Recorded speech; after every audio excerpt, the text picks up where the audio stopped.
Chaque année, quand nous arrivons à la paracha de Korach, il y a des enseignements très importants pour nous qui nous concernent dans notre vie quotidienne. Ce n'est pas sans raison qu'on dit les Chachamim Umne Korach lo metu. Il est marqué que les enfants de Korach ne sont pas morts. C'est une réalité puisque eux ne se sont pas associés à ce qu'a fait leur père vis-à-vis de Moshe. Ils ont su se tenir à l'écart. Mais il y a également une allusion à cette phrase qui veut dire que malheureusement, les actes, cette action de Korach ne s'est jamais arrêtée. Ce qu'il y a de plus surprenant, c'est quand on lit le Midrash. Le Midrash nous dit que Vaikar Korach, il a réussi à arriver à convaincre, dit le Midrash, Kol Gdole Yisrael Vesanedraot. Tous les grands du peuple d'Israël et les gens du Sanhédrin de cette époque vont le suivre. C'est-à-dire que comment par les paroles il les a convaincus. C'est-à-dire qu'on est en face d'un événement où Korach, qui est d'apparence un des grands de sa génération, c'est-à-dire qu'après qu'ils ont reçu la Torah, il s'est adonné à l'étude de la Torah de manière constante. Il est en relation avec les grands, les meilleurs, ceux qui travaillent le plus dans cette étude de Torah. Et il va réussir à les convaincre, et pas seulement eux. Nous venons de lire dans la Parashat Nasso, qui sont les 12 Nessiim, les 12 princes, qui vont emmener des offrandes pour l'inauguration du Misbéar. Et dit le Midrash, pourquoi le mot Vaïhi figure au début de cette offrande qu'emmènent les Nessiim, parce que on sait que plus tard, ils vont s'unir à Korach. C'est-à-dire que parmi les personnages qui s'unissent à Korach, figure c'est Nessiim, et qui est le premier Nassi, qui emmène le Korban pour le Chanukah Mizbeach, l'offrande des sacrifices pour l'inauguration du tabernacle, du Mishkan, c'est Nachshon ben Aminadav. Or, nous savons que Nachshon ben Aminadav est une figure particulière. C'est celui qui va être le premier à se jeter dans l'eau, qui va provoquer l'ouverture de la mer en deux. C'est-à-dire quelqu'un qui, avant déjà la Torah, à la sortie d'Égypte, était quelqu'un de grand en tout point de vue, qui ensuite, avec la Torah, combien il va grandir. Et pourtant, il va mourir il fait partie de ces 250 princes qui vont être brûlés. Non pas seulement qu'ils vont être brûlés, mais il est dit qu'ils sont perdus. D'ailleurs, le Zohar raconte qu'un jour, Rabbi Elazar, le fils de Rabbi Shimon, fait une comparaison entre la mort des 2 enfants de Aaron et les 250 princes qui ont emmené des encens pour être choisis comme Kohen Gadol. Et son père, Rabbi Shimon, lui dit non, il n'y a rien à comparer. Les enfants de Aaron, le mot Aveda, Evdou, n'est pas marqué qu'ils ont été perdus, alors que les 250 princes, après qu'ils sont brûlés, il est marqué qu'ils sont perdus. Et bien sûr, ça doit tous nous faire penser, réfléchir. Qu'est-ce qui se passe? Comment des gens si grands peuvent tomber? Il est clair que les arguments de Korach devaient être très puissants. Et il les a bien sûr, ces arguments, c'était on doit tous se rapprocher de Dieu, on doit tous être au service complet de Dieu. Il veut nous empêcher d'arriver à nous rapprocher de Dieu. Il veut donner à son frère d'être grand prêtre, mais il y en a qui sont plus grands que son frère. Et ainsi de suite. Et Korach est persuadé que lui est plus grand que Moshe. C'est-à-dire qu'ils viennent avec des arguments d'orthodoxie pratiquement, des paroles, on veut être proche de Dieu, et ainsi de suite. Et dans ce cas, il y a une question qui se pose. Disons que Korach, comme on le sait, avait en lui un potentiel mauvais qu'on va voir tout de suite, qui l'a fait trébucher, qui l'a fait aller dans cette mauvaise direction. Mais apparemment, les autres Nessi'im, les 250 Nessi'im, je ne parle pas de Datan Vaviram qui était mauvais depuis le départ, mais les 250 Nessi'im dont, comme je vous l'ai dit, ce sont ceux qui, parmi eux, il y a les 12 qui ont emmené les offrandes pour l'inauguration du Mishkan, du tabernacle. Apparemment, c'est évident que chez eux, c'est une erreur. Or, une erreur, nous savons que Hachem est prêt à la pardonner. Et comment se fait-il que ici, dans ce cas, leur châtiment, leur punition est si terrible, parce que non seulement qu'ils sont brûlés, mais c'est marqué le Lachon Aveda, ils sont perdus. Ça veut dire que dans l'autre monde, il se passe des choses terribles. Et bien sûr qu'en pensant à cela, ça nous attriste énormément de se dire comment des gens si grands ont pu tomber. Je pense qu'on pourrait trouver la réponse dans un autre texte du Zohar. Dans la Parashat Miketz, Rabbi Abba raconte qu'un jour il était assis à l'entrée de la ville de Loud et quelqu'un qui était en chemin, qui marchait tout le chemin, donc était arrivé fatigué, et avant de rentrer dans la ville, sur un plan de montagne, il y avait une bordure de la montagne qui sort, donc là il est venu, il s'est couché dessus pour se reposer, et puis il s'est endormi. Pendant qu'il dort, Rabbi Abba voit un serpent très dangereux sortir, se diriger vers cet homme. Et tout d'un coup, une branche d'un arbre tombe et tue le serpent. Il dit, ouh, quel miracle!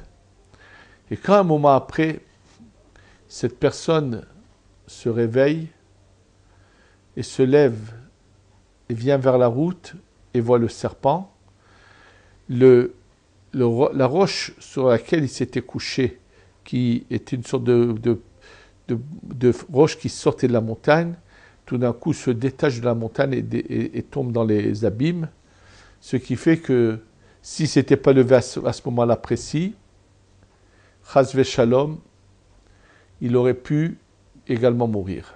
Et donc Rabbi Abba est en extase de voir que cet homme-là vient d'avoir miracle sur miracle l'un après l'autre. Donc Rabbi Abba va le voir et lui dit, dis-moi, qu'est-ce que tu as de particulier, comment tu sers Dieu, qu'est-ce que tu fais de si beau qui t'a donné cette mérite d'avoir miracle sur miracle. Il a dit, je vais te dire quelque chose. Même quand quelqu'un me blesse, me fait du mal, je fais de tout pour rester bon ami avec lui et à ce que les choses s'arrangent à l'amiable. Et je fais de tout pour pardonner et de ne rien garder dans mon cœur. C'est-à-dire, je ne dors jamais avant d'avoir pardonné à tous ceux qui ont pu m'offenser ou me faire du mal. Et là, on assiste à quelque chose d'extraordinaire. On est devant, en fait, le personnage que Hachem apprécie le plus. Celui qui va donc mériter des miracles spectaculaires. Pour quelle raison? Parce que il sait toujours faire passer, ne garder aucune rancune dans le cœur. Qu'est-ce que l'on apprend de cela? Que Dieu ne supporte en aucun cas la mahloket. C'est vrai que ces Nessi'im voulaient aspirer à se rapprocher de Dieu, à devenir Kohen Gadol, le grand prêtre, ça rapproche de Dieu, et ainsi de suite. Mais si, pour obtenir cela, il va falloir provoquer ce qu'on appelle une mahloket, cette mésentente avec Moshe Aaron, reste où tu es, ça ne vaut pas la peine d'avoir quelque niveau que ce soit si ça va venir à la suite d'une mahloket. Je vais vous raconter un fait qui s'est passé il y a un grand nombre d'années. Une yeshiva qui s'est ouverte en Europe avant l'Holocauste et qui a fait grandir en elle des générations de Talmidei Chachamim, de gens qui sont aujourd'hui, il y en a qui sont même plus de ce monde, mais qui ont dirigé de grands endroits, mais des gens qui ont étudié là-bas, qui sont sortis de cette yeshiva, et qui sont Baruch Hashem. Combien de gens qui ont été formés par cette yeshiva sont arrivés très loin? Et ils sont nombreux. Malheureusement, cette yeshiva n'existe plus depuis pas mal d'années, parce qu'à la mort de son fondateur, est née une discorde entre le fils et les gendres. Le fils pensait prendre la place de son père. Les gendres lui ont dit « La Torah, ce n'est pas un héritage. Nous sommes plus grands que toi en connaissance de Torah, de Gemara. Donc c'est à nous que ça revient d'être à la tête de la yeshiva. » Finalement, personne n'a été à la tête de cette yeshiva, puisque petit à petit, elle s'est réduite jusqu'à qu'elle a complètement fermé ses portes. C'est sûr que les deux avaient de bonnes intentions. Et pourtant, c'est sûr qu'ils n'avaient pas raison. C'est exactement ce qui se passe aujourd'hui dans beaucoup de milieux où pour avoir un certain poste se crée une discorde, ce qu'on appelle une mahloket. Et là, voilà, on est présent et on voit que ce n'est pas ce que Hachem veut de nous. Ça, c'est par rapport aux 250 princes. Maintenant qu'on pense à Korach, il faut savoir que Korach avait deux chemins devant lui. Celui qu'on sait qu'il a choisi, mais il y avait également un autre chemin devant lui. Il est mentionné dans la Gemara que Rabbi Akiva, quand un des Tanaïm a dit « Tous les Chachamim devant moi sont loin d'être à mon niveau, mais il y en a un dont il parle de sa grandeur, mais il dit pas Rabbi Akiva, il dit Chutz mina kereach hazeh. Kereach et Korach s'écrivent de la même manière. Kereach veut dire ce chauve. On ne peut pas imaginer un instant qu'un Tana va appeler un autre Tana de cette manière-là. Le mot Kereach fait allusion que nous savons que l'emprise du mal, c'est dans les cheveux.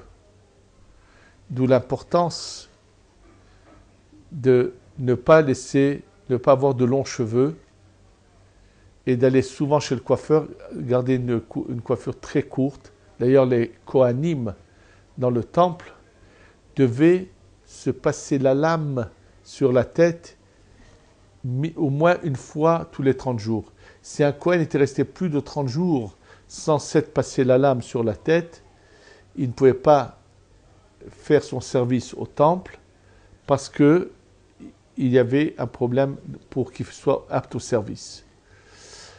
Donc, en fait, quand il parle de Rabbi Akiva, il l'appelle Kereach, il veut dire lui, les forces du mal n'ont plus du tout d'emprise sur lui. C'est pas par hasard qu'il utilise ce terme. D'ailleurs, le Chosé de Lublin, dans ses livres, fait une allusion à cela. Ça nous fait tout simplement nous dire que Korach avait aussi devant lui deux chemins. Chez lui, le problème, c'est qu'il y a un problème de recherche de l'honneur. Aussi grand qu'il soit, il y a un problème en lui. Et d'ailleurs, ce problème va déjà commencer au moment de son mariage, où il va faire un mauvais choix, puisque selon Resh Lakish, il choisit une femme, mais qui n'est pas l'idéal la meilleure, puisque au lieu de l'aider à se revenir sur la bonne voie, elle va aller dans son chemin à lui, elle va aller encore plus loin que lui, puisque lui transmet dans la maison cette colère, cette rage, pourquoi lui n'est pas choisi et Moshe donne à quelqu'un d'autre. Au lieu de faire comme cette femme intelligente, celle de On Ben Pellet, qui arrive à convaincre son mari de ne pas se mêler, elle va le pousser encore plus loin et va augmenter cette envie de diriger qu'il y a en lui, et donc va le perdre définitivement, va le faire tomber. C'est vrai que lui aura la chance, et tous ceux qui sont engloutis avec lui, de se relever avec la venue du Mashiach, parce qu'au moment du décret de Dieu, ils comprennent leur erreur, mais c'est trop tard avant que leurs âmes les quittent, c'est trop tard pour eux pour comprendre, pour faire volte-face et changer. Simplement, ce qu'il faut aussi savoir de très important, c'est que les enfants de Korach, malgré que c'est leur père, ont su se tenir à distance.